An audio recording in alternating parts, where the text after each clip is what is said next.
سب سے پہلے اللہ نے آپ کو اپنے حقداروں کا حکم دیا ہے۔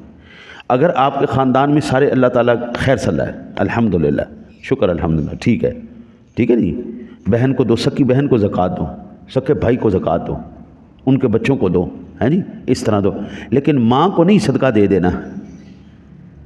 یہ نہ ہو کہ زکوٰۃ کے پیسے اور صدقے کے پیسے ابا جی کو پیش کرتے ہوں، ابا جی کو زکوٰۃ نہیں دینی، امی کو زکوٰۃ نہیں دینی۔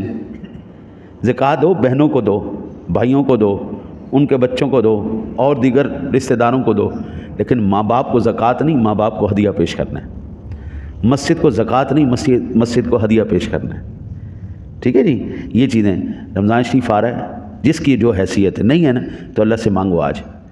یہ آنے والی ہیں مقدس گھڑیاں، بلکہ یہ سارا مہینہ ہی مقدس چل رہا ہے، ان میں مانگیے گا اللہ سے، یا اللہ اتنا دے، خود بھی کھاؤں، خلقت کو بھی کھلاؤں۔ میرے آقا کریم علیہ الصلوۃ والسلام کی بارگاہ میں اللہ کا ارشاد فرماتا ہے، وَأَمَّا السَّائِلَ فَلَا تَنْهَرْ، محبوب تیرے در پہ کوئی بھی سائل آ جائے جھڑکنا نہیں،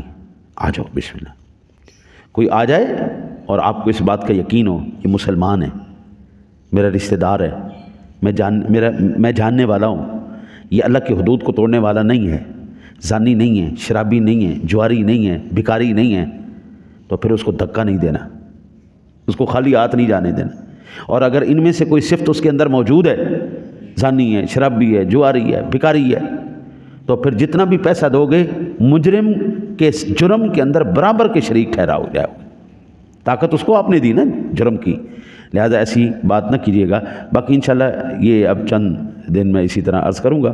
تاکہ اس ماہ مبارک کی عظمت اور اس کے ساتھ آنے والی گھڑیوں کی انشاءاللہ عظمت کے بارے میں ہم بات کریں گے۔ اللہ سے دعا ہے اللہ تعالیٰ اپنے حبیب کریم علیہ تحیت و تسلیم کے صدقے ہمیں عمل کی توفیق عطا فرمائے۔ اللہم صلی